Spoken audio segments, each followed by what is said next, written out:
안녕하세요. 초보자를 위한 스케치업 2022 제1강 강사 최희선입니다. 우리는 스케치업이라는 프로그램에 대해서 배워보도록 할 거예요. 그 전에 스케치업이라는 프로그램이 어떤 프로그램인가 좀 정확히 짚어보도록 할 건데요. 스케치업이란 건축, 인테리어, 가구 등 다양한 분야에서 매우 널리 활용되고 있는 3D 그래픽 프로그램입니다.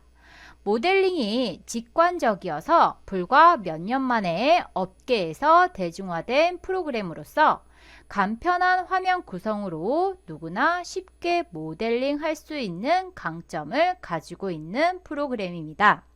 쉽게 말하면 3D 그래픽 프로그램인데 쉽다, 아주 쉬운 3D 그래픽 프로그램이다 라고 정리할 수가 있고요. 또 하나의 장점은 다른 플러그인 프로그램과도 호환성이 좋아요. 대표적인 게 V-Ray라고 해서 우리가 스케치업에서 재질을 주고 렌더링을 걸어서 최종 결과물을 얻어낼 수도 있지만 나는 조금 더 사실과 가까운 퀄리티가 좋은 결과물을 얻고 싶다라고 할 때 V-Ray랑 같이 사용하시게 되면 사실과 가까운 거의 사진하고 비슷한 결과물을 얻어줄 수 있다라는 장점을 가지고 있어요. 그래서 보시는 것처럼 스케치업이 도입이 되고 몇 년 만에 굉장히 많이 대중화가 됐어요. 그래서 지금은 굉장히 많이 대중화되고 보편화돼 있다라고 생각해 주시면 돼요. 일단 먼저 우리가 스케치업을 배우려면 스케치업의 화면 구성을 알아야 해요. 어떤 프로그램이든지 간에 화면이 어떻게 구성이 되어 있는지 알고 내가 원하는 그 화면의 메뉴나 아이콘이나 트레이 등등 대화 상자를 찾아갈 수 있어야 제대로 쓸 수가 있겠죠. 일단 먼저 스케치업에서 보시게 되면 상단에 우리가 파일 에디트 뷰라고 해서 이 부분을 풀다운 메뉴라고 부르게 돼요. 줄여서 그냥 메뉴라고 부르기도 하는데요. 이 메뉴들은 보이는 게 다가 아니고 클릭하시게 되면 얘의 하위 메뉴들이 뜨는 거를 확인해 주실 수가 있고요. 그 다음에 이 메뉴 밑에 보시게 되면 툴바라고 해서 돋보기 모양, 지우개 모양, 연필 모양 등등 도구 상자가 있는 거 확인이 되실 거예요.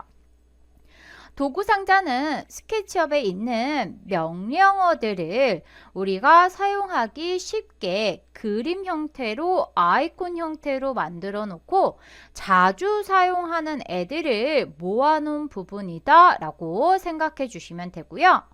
그 다음에 가운데로 내려오시게 되면 드로잉 에어리어 또는 워크스페이스라고도 해요. 얘를 작업 영역이라고 부르게 돼요. 쉽게 말하면 도화지다 라고 생각해 주시면 되는데 우리가 지금 사용하고 있는 스케치업은 3차원 프로그램, 3D 프로그램이에요. 쉽게 말하면 가로가 있고 세로가 있고 또 하나 높이 값이 있기 때문에 이 드로잉 에어리어 도화지는 3차원의 형태를 가진 도화지다 라고 생각해 주시면 돼요. 그리고 오른쪽에 보시면 디폴트 트레이라고 해서 우리가 자주 사용하는 그 명령어들의 기본적인 속성들 내가 여러 가지 설정을 바꿔줄 거야 라고 하는 그런 설정 값들, 옵션 값들이 비슷한 성격의 애들끼리 모아놓은 형태다 라고 생각해 주시면 돼요. 그래서 매터리얼, 섀도우, 컴포넌트 등등 모아져 있는 거 확인을 해 주실 수가 있고요. 그 다음에 그 디폴트 트레이 아래쪽에 보시면 메저먼트라고 나와 있는데 상황에 따라서 이 단어가 바뀌어요. 얘 정확한 명칭은 V12라고 해서 밸류 컨트롤 박스의 줄임말 V12 치수 입력 창이라고 부르게 돼요. 말 그대로 내가 원하는 치수값, 원하는 개수값 등등을 입력을 할 때 여기 V12에다가 입력을 하게 돼요. 그래서 항상 이 스케치업을 작업을 하실 때 내가 원하는 수치값을 정확히 입력하고자 할 때는 그냥 키보드에 타이핑만 하시면 안 되고요. 이 오른쪽 하단에 있는 V12에서 내가 제대로 맞게 입력을 하고 있는지 꼭 확인을 좀 해 주셔야 돼요. 그리고 좌측 하단에 보시게 되면 지금 클릭과 드래그 어쩌고 저쩌고 라고 해서 영문으로 나와 있는데요. 얘는 스테이터스 바라고 해서 우리말로 하게 되면 상태 표시 줄이라고 부르게 돼요. 현재 지금 작업이 되는 상태가 어떤지 얘가 문장으로 써준다 라고 생각해 주시면 돼요. 그리고 내가 만약에 페인트 통이나 지우개나 선택 툴, 어떤 툴, 도구를 하나 선택했다, 명령으로 하나 선택했다 라고 하게 되면 내가 해야 할 행동, 액션을 여기에서 친절하게 써줘요. 그래서 처음에 내가 스케치업을 하는데 잘 모르겠어. 어떻게 작업을 해야 되는지 잘 모르겠다 라고 하시면 이 좌측 하단에 있는 상태 표시줄을 보시고 내가 해야 할 행동을 알려주니까 그대로 작업을 해주시면 조금 더 수월하게 스케치업을 익히실 수가 있을 거예요. 그리고 마지막에 좌측에 보시면 라지 툴셋이라고 해서 큰 도구 상자라고 우리가 부르게 되는데요. 얘는 기본적으로 스케치업 화면에 나와 있지 않아요. 기본값으로 설정이 되어 있지 않고 내가 꺼내야 돼요. 꺼내서 저는 쓰는 걸 추천해요. 왜냐하면 우리가 아까 상단에 있는 툴바에 자주 쓰는 명령어들이 아이콘 형식으로 모여져 있다라고 설명을 했는데 여기에서 쓰기에는 스케치업의 좋은 기능들을 다 쓰고 싶어 좀 부족해요. 그래서 이 라지 툴셋이라는 거를 꺼내서 조금 더 많은 툴들이 보이게끔 나와 있게끔 해주고서 내가 얘네들을 쓸 거야 라고 하시면 조금 더 편하게 쓰실 수가 있다 라고 생각해 주시면 돼요. 이해되셨나요? 그러면 우리 일단 화면 구성에 대해서 쭉 한번 훑어봤으니 스케치업 화면에서 직접 한번 설정을 해 보도록 할 거예요. 먼저 나는 스케치업을 실행할 거다 라고 하시게 되면 바탕화면에 스케치업 아이콘이 있겠죠. 따닥 더블 클릭해서 실행을 하시게 되면 좀 기다리셔야 돼요. 얘는 스케치업이기 때문에 3차원 프로그램이기 때문에 바로 쫙 하고 열리지 않아요. 그래서 실행을 하시게 되면 이렇게 스타트업 대화 상자가 뜰 거예요. 얘는 내가 어떤 작업 환경을 열어줄 거냐 라고 물어보는 거예요. 그래서 작업 환경은 굉장히 여러 가지가 있어요. 일단 기본적으로 뒤에 배경이 어떻게 처리가 되어 있느냐 라고 해서 여러 가지가 있고요. 그 다음에 중요한 거 단위가 있어요. 단위가 크게 밀리미터와 인치라는 단위가 있어요. 똑같이 아키텍처럴이라는 배경에다가 밀리미터와 인치라는 단위가 있는데 내가 어떤 단위를 쓸 거야 라고 해서 원하는 단위에서 클릭 선택해 주시면 돼요. 그래서 저 같은 경우는 거의 밀리미터를 많이 쓰기 때문에 밀리미터를 선택해 줄 거고요. 보시면 얘는 밀리미터고 얘는 미터예요.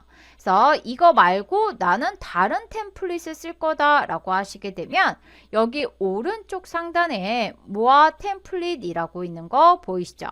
얘를 클릭해 주시게 되면 조금 더 많은 템플릿들이 이렇게 쭉 나열이 되는 거 확인이 되실 거예요. 그렇죠? 그래서 내가 원하는 단위를 선택해 주시면 돼요. 나는 아키텍처를 밀리미터를 쓸 거다. 클릭해서 선택해 주시면 좀 기다리셔야 된다고 했었죠. 스케치업은 3D 프로그램이기 때문에 좀 기다리셔야 돼요. 그래서 기다리시면 이렇게 스케치업이 열리게 되는 거 확인이 되실 거고요. 보시는 것처럼 스케치업이 열렸다라고 하시게 되면 상단에 메뉴, 풀다운 메뉴 있는 거 보이실 거예요. 풀다운 메뉴는 내가 원하는 거 클릭하시게 되면 이렇게 해당하는 하위 메뉴가 뜨고요. 여기에서도 비슷한 성격들끼리 그룹화되어 있어서 이렇게 더 세분화되어 있는 거 확인이 되실 거예요. 그래서 이 풀다운 메뉴도 우리가 자주 사용하는 기능들이 몇 가지 있기 때문에 제가 설명을 하다가 메뉴를 보세요 라고 하시게 되면 얼른 위로 가셔서 메뉴를 보셔야 돼요. 그리고 상단에 있는 툴바는 자주 사용하는 툴들을 아이콘 형식으로 모아놨다고 했었죠. 그래서 내가 원하는 툴 클릭, 클릭, 클릭 하셔서 사용해 주시면 되고요. 오른쪽이 디폴트 트레이라고 해서 내가 원하는 툴로 작업을 해준 다음에 거기에서 조금 더 상세하게 세부적인 옵션을 조절하고 싶다라고 할 때 이 디폴트 트레이에서 조절을 해주시면 돼요. 그래서 얘도 비슷한 성격끼리 모아놨어요. 엔터테이프, 뭐 매터리얼, 그 다음에 뭐 컴포넌트 등등해서 모아놨어요. 여기 발을 잡고 아래로 내려주시게 되면 쭉 내려져서 전부 다 확인을 해 주실 수가 있고요. 그 다음에 보시면 오른쪽 하단에 메저먼트라고 해서 얘가 V12 치수 입력 창이라고 했었죠. 만약에 내가 사각형을 그릴 거다 라고 하시게 되면 지금 사각형을 그릴 때 여기 디멘션이라고 해서 사각형의 크기 값들이 들어가는 거 보이실 거예요. 그래서 항상 내가 원하는 치수대로 정확한 치수대로 작업을 할 거다 라고 하시게 되면 여기 V12를 잘 확인해 주시는 게 좋고요. 그 다음에 여기 스테이터스 바 상태 표시에서는 내가 해야 할 행동을 알려준다고 했어요. 그래서 참고해 주시면 되고요. 그리고 보시면 지금 왼쪽에 있는 얘가 라지 툴셋이라고 해요. 라지 툴셋은 보시는 것처럼 상단에 있는 툴바보다 조금 더 많은 툴들이 모여져 있다라고 생각해 주시면 돼요. 그래서 상단에 있는 툴바에서 있는 애들만으로는 우리가 작업을 할 때 제한이 있기 때문에 물론 상단에 있는 메뉴에서 클릭해서 찾아갈 수도 있지만 그렇게 하면 시간이 걸려 라고 해서 라지 툴셋을 저는 꺼내놓고 사용을 해요. 라지 툴셋이 처음에 스케치업을 설치를 하게 되면 없다고 했었죠. 꺼내시는 방법은 위쪽에 있는 이 아이콘 빈 공간에서 마우스 오른쪽 버튼 클릭, 마우스 우클릭 하시게 되면 지금 나와 있는 이 목록들이 툴바의 목록들이에요. 나는 여기에서 라지 툴셋을 사용할 거야. 지금은 화면에 제가 꺼내놨기 때문에 체크박스에 체크가 돼 있는 거예요. 여러분들은 아마 이 상태가 되겠죠? 없죠? 내가 툴바 빈 공간에서 우클릭, 라지 툴셋 다시 한번 선택해 주시게 되면 이렇게 나타나게 되는 거 확인이 되실 거고요. 그 다음에 마지막으로 베이스 모델이라는 게 있어요. 얘는 쉽게 말하면 사람 한 명이 그냥 서 있는데 보통 사람이 거의 이 스케치업 새 버전마다 바뀌어요. 그 다음에는 보통 여자분이고 그 다음에는 남자분이고 해서 입고 있는 옷도 바뀌고 머리 스타일도 바뀌고 피부 톤도 인종도 이렇게 바뀌는데요. 이 부분은 왜 있냐가 중요해요. 이 베이스 모델이 있는 이유는 전체적인 스케일, 축척을 확인하기 위해서 우리가 베이스 모델이 있다라고 생각해 주시면 돼요. 무슨 얘기냐면 내가 간단하게 집을 하나 만들 거야 라고 해서 간단하게 그냥 집 모양의 집을 이렇게 하나 만들었어요. 뭐 지붕도 만들어 줄 거야 라고 해서 뭐 지붕도 이렇게 해서 뾰족한 박공 지붕을 만들어 줬는데 봤더니 지금 이 사람이 들어가기에 집이 작아요. 그쵸? 집이라는 거는 공간이라는 거는 사람이 쓰기 위해서 만들어진 거예요. 근데 사람이 쓸 수 없는 크기이게 되면 얘는 아무 필요가 없는 애게 되겠죠. 그래서 그런 스케일감을 내가 익히면서 어느 정도 맞춰가면서 작업을 할 거야 라고 할 때 얘를 기준으로 해서 적당히 맞춰가면서 작업을 하게 되는 거예요. 그래서 베이스 모델이 있다라고 생각해 주시면 돼요. 의자를 만들 때도 마찬가지. 스케치업으로 작업할 때 보통 건축이나 인테리어 분야에서 많이 사용을 하기 때문에 건축과 인테리어 분야는 사람이 사용하는 공간, 사람이 사용하는 가구들, 사람이 기준이에요. 사람이 기준이기 때문에 그 기준을 하나 만들어 놓은 거예요. 그래서 보시면 제가 거의 버전이 바뀔 때마다 바뀐다고 했었죠. 그래서 참고로 얘는 이 스케치업이 만들어지는 그 트림블사 직원들을 모델로 해서 한 해 한 해 바뀐다고 제가 들었어요. 그래서 그렇게 알고 계시면 되고요. 요 사람이 베이스 모델이 필요 없다라고 하시게 되면 지울 수도 있고 나는 필요해 라고 하게 되면 다시 꺼내줄 수도 있어요. 해서 우리 스케치업의 화면 구성에 대해서 알아봤고요. 이번에는 뷰 툴바라고 해서 내가 어떤 시점에서 바라볼 건가 시점을 맞춰주는 툴에 대해서 배워보도록 할 거예요. 일단 뷰 툴바에 보시게 되면 아이콘이 6개가 있어서 ISO는 자유각도를 가진 뷰. 첫 번째, 두 번째는 탑, 위에서 바라본 뷰. 세 번째는 프론트, 앞에서. 네 번째는 라이트, 오른쪽. 다섯 번째는 백, 뒤에서. 레프트는 왼쪽에서 바라본 뷰를 말해요. 우리가 지금 사용하고 있는 이 스케치업이라는 공간은 3차원의 공간이긴 한데 기본적으로 이 스케치업은 뷰포트가 하나예요. 이 화면이 하나다라고 보시면 돼요. 그래서 내가 작업을 할 때 시점을 돌려가면서 작업을 해줘야 되는데 내가 원하는 시점을 정확히 맞춰주고자 할 때 그 뷰 툴바를 사용해 주시면 돼요. 저는 화면에 이미 뷰 툴바가 나와 있는데요. 만약 얘가 없다라고 하시게 되면 툴바는 상단에 있는 툴바 빈 공간에서 마우스 우클릭 내가 원하는 툴바 이름 선택해 주시면 된다고 했었죠. 이렇게 해서 뷰 툴바를 꺼내 주시면 이렇게 시점이 이렇게 막 흐트러져 있다가 ISO라고 해서 자유각도를 가진 뷰는 거의 되게 3개의 면이 보인다라고 생각해 주시면 돼요. 뭐 정면, 우측면, 그 다음에 탑 해가지고 거의 뭐 120각도로 해서 3개의 뷰가 나뉘어져서 보이는 형태다라고 생각해 주시면 되고요. 그 다음에 탑, 위에서 바라본 거.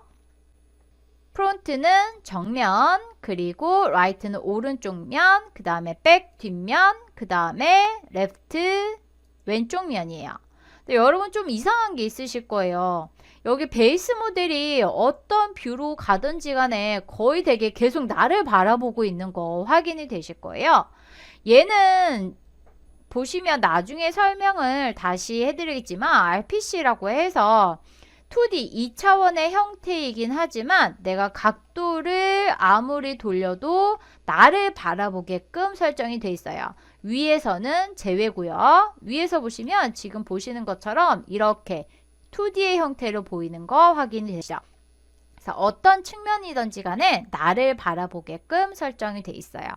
그래서 이렇게 해서 뷰에 있는 툴을 이용해서 내가 원하는 시점으로 이 화면을 돌려줄 수가 있고요. 그 다음에 드로잉 에어리어 방식이라고 해서 우리가 지금 스케치업에서 보는 공간은 3차원의 공간인데 이 3차원의 공간을 어떤 형식으로 바라볼 거냐? 두 가지, 크게 두 가지를 선택할 수가 있어요. 먼저 두 번째를 볼게요. 퍼스펙티브라고 해서 원근법을 적용한 사실에 가까운 뷰라고 되어 있는 거 보이실 거예요. 원근법이라는 거는 가까이 있는 거는 크게 보이고 멀리 있는 것은 작게 보이는 거예요. 그래서 내가 똑같은 크기이긴 하지만 걔를 가까이 가서 볼 때는 크게 보이는데 멀리서 바라봤을 때는 작게 보이게 되는 거죠.